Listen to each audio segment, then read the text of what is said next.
आंनि बे YouTube channel दि सल्विं कुइसनआव नोंथांमोनखौ बरायबाय।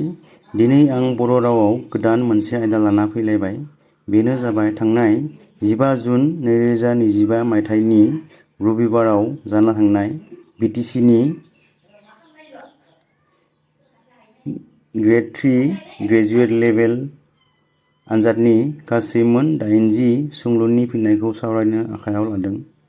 नोंथांमोना गावनि आनसारा कारेक्ट एबा थार जागोन ना जायाखै आंनि बे बर' रावनि भिडिअनि गेजेरजों मोनथिनो हागोन। बिदिब्ला दिनैनि आयदाखौ जागायनोसै। गिबि आयदायाव दङ इंलिश। इंलिशनि गिबि सोंलुआ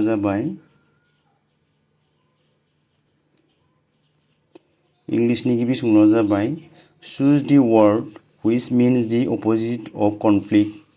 दा कनफ्लिक्टनि उल्था सोदोबा मा बेखौ आनसारखौ टिक खालामनो खिन्थादों। अब्ला कनफ्लिक्टनि बर' रावाव मिनिङा जाबाय नांज्लायनाय। अब्ला नांज्लायनायनि उल्थाया जागोन आलासि सिबिनाय। अब्ला डिया जागोन आलासि सिबिनाय हस्टिलिटी। 2 नाम्बाराव दङ rearrange the following words to make meaningful sentence। गाहायनि सोंलुखौ मोनसे आबुं ओंथि गोनां बाथ्रायाव सोलायनो खिन्थादों। अब्ला बेवहाय उल्था उल्थि होनाय दङ। अब्ला फार्स्टआव फैगोन I will, go फैगोन, बेनिफ्राय to a party, बेनिफ्राय लास्टआव फैगोन tomorrow। अब्ला जोंनि रिएरेन्जमेन्टआ जागोन CABD, माने डिआ कारेक्ट आन्सार जागोन। कुइसन नाम्बार 3 चुज दि कारेक्ट कुइसन टाग फर दि फलोइं सेन्टेन्स। गाहायनि सी इज ए डक्टर मोनसे सेन्टेन्सखौ टाग कुइसन खालामनो खिन्थादों। अब्ला सी इज ए डक्टरा जादों मोनसे एफार्मेटिभ सेन्टेन्स। एफार्मेटिभ सेन्टेन्सखौ जेब्ला जोङो टाग कुइसन खालामो अब्ला मा जायो, बियो नेगेटिभ इन्टार'गेटिभ सोंनाय जायो। अब्ला एआ जानाय नङा, सीआ जानाय नङा, डिआबो जानाय नङा। अब्ला बिआ जागोन कारेक्ट एन्सार इजोन सी जागोन। नेक्स्ट कुइसना जाबाय 4 rearrange the following words to make the meaningful sentence। आरोबाव बिदिनो मोनसे सेन्टेन्स होनाय जादों।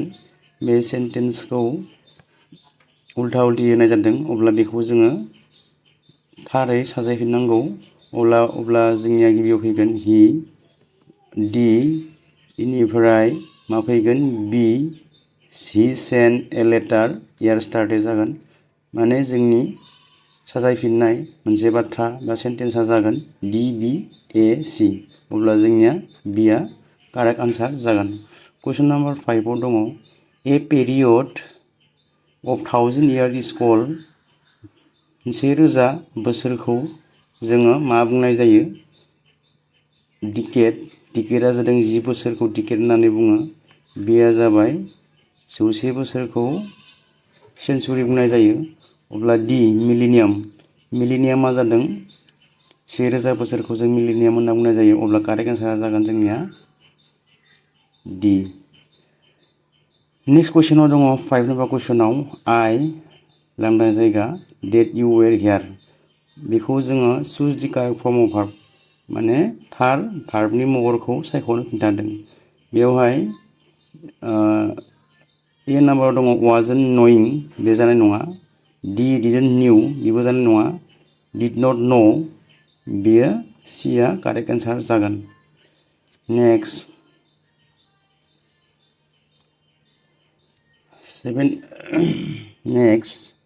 7 नाम्बाराव दङ to plural form of men of war is. Men of वारनि बांसारनायखौ लिरनो खिन्थादों। मेन अफ वारखौ जेब्ला जों बांसारनाय खालामो अब्ला मेननि बांसारनायखौ खालामना होब्लानो जागोन। बिदिब्ला अबे कारेक्ट जागोन? मेन अफ वार्स, बे कारेक्ट जानाय नङा। सी मेन अफ वार्स, बेबो जानाय नङा। मेन अफ वारनि बे जागोन, डिआबो जानाय नङा। अब्ला बी इज दि कारेक्ट आन्सार। 8 सोंलुआव दङ एभ्रिथिं इज लांदां जायगा कन्ट्रल देयार इज नो निड टु वरी। जिंगासिनो जेबो गोनांथि गैया। चुज दि कारेक्ट प्रिप'जिसन।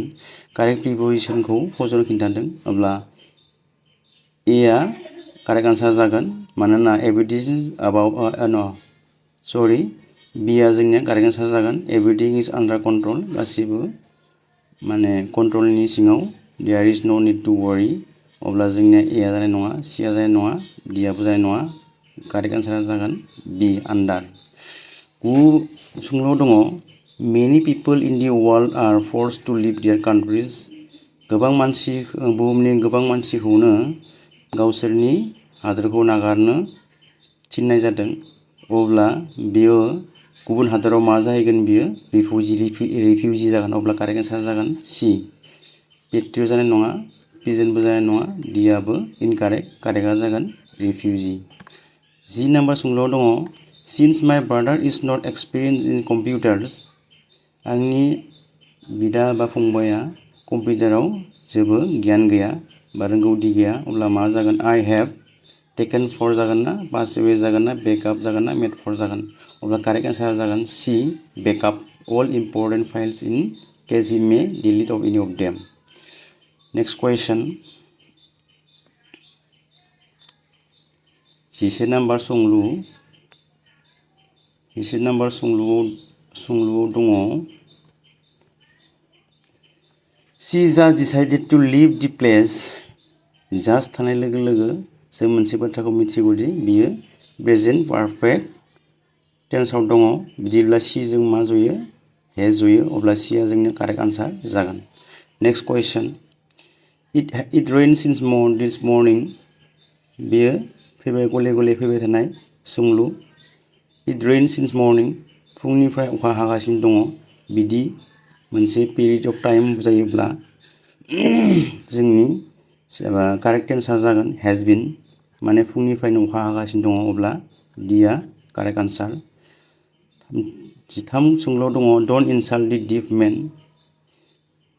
खोमा खोनायै मानसिखौ दा हिंसा खालाम बेखौ जोङो मा खालामनांगौ पेसिभ भइसआव लांनांगौ अब्ला जोंनि कारेक्ट एन्सारा जागोन लेट दि डिफ मेन टु बि इनसाल्ट बेयाव जानाय नङा बी late the diff main not to बि इनसाल्ट नैबे बेयो जागोन बाखि जानाय नङा कारेक्ट एन्सारा B next question 14 The Indian Express says we shall issue an astrology action in our Thursday paper बेयो मोनसे डाइरेक्ट भइसनि सेन्टेन्स बाथ्रा अब्ला बेखौ जोङो इनडाइरेक्ट सेन्टेन्सआव कारेक्ट महराव सायख'नांगौ the Indian Express says that it will बेवहाय उइनिफ्राय इट सेल जानाय नङा होमब्ला बे कारेक्ट नङा the Indian Express says that they will issue a astrology section in their Thursday paper बे कारेक्ट जागोन the Indian Express says that बे जानाय नङा पास्ट टेन्स लानाय नङा बेयो सेसआनो जागोन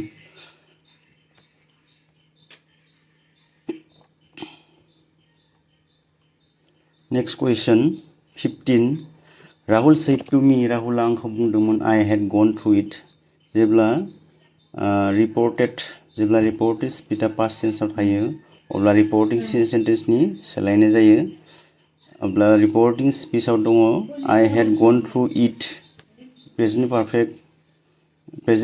पास्ट पारफेक्ट टेन्सआ दङ अब्ला जोंहा इनडाइरेक्ट निरेसनावबो पास्ट पारफेक्ट टेन्सआव जागोन अब्ला Rahul told me date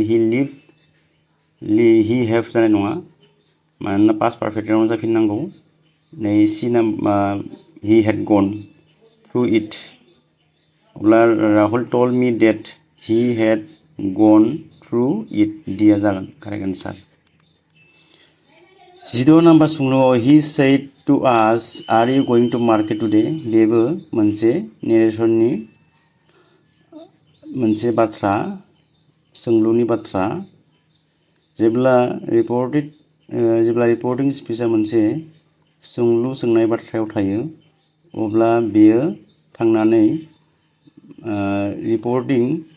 रिपर्टेड speech आरो रिपर्टिं स्पिचनि गेजेराव इफ लागोन अब्ला मा जागोन He asked us if we were going to market that day अब्ला जोंना ए आनो कारेक्ट आन्सार जागोन बाखि जानाय नङा मानोना बेवहाय इउ जाया इउआ उइ जागोन उइ जाबाबो उइजों वेन जानो हानाय नङा मानोना नैबे मोनसे प्रेजेन्ट कन्टिनिउआस टेन्सनि मोनसे फर्म अब्ला इनडाइरेक्ट नेरेसनाव पास्ट कन्टिनिउआस टेन्स जायो अब्ला बियो गिबिनिया ए नाम्बाराव पास्ट कन्टिनिउआस टेन्स जानायलाय बियो कारेक्ट आन्सार जागोन ए।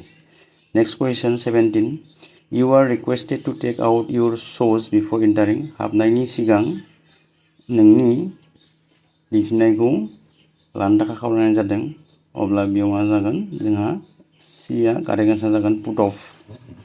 हि एडभाइस डिजाइन नाम्बाराव he advised to me to be ready to bear upon the डिस्टार्बेन्स बेवहाय प्रिप'जिशननि इनकारेक्ट फर्मखौ फज'नांगौ अब्ला आपन जानाय नङा एआ कारेक्ट जागोन मानोना टु बियार उइथ जायो to bear with the disturbance जागोन।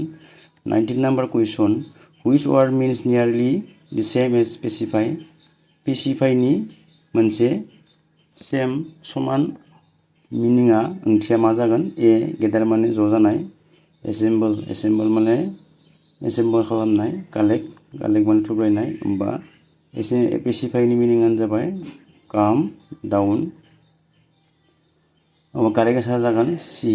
20 सोंलुआव दङ बेयो जाबाय इंलिश आयदानि जोबथा सोंलु I shall not go until I am invited आङो जेब्लासिम आंखौ लिङा अब्ला आं थाङा बिदि सोंलुआव एसेबां मोजां कारेक्ट जायाखै अब्ला मा कारेक्ट खालामनांगौ एआ जागोन ना बिआ जागोन ना सिआ जागोन ना डिआ जागोन बिआ जाया डिआ जाया सिआ जाया कारेक्ट आन्सार जागोन जोंनिया unless I am invited जागोन I shall not go until I am invited unless I am invited आंखौ लिङाब्ला आङो थांनाय नङा बिदि एन्सारा मोनसे आबुं बाथ्रा महर फोरमायगोन अब्ला जोंनि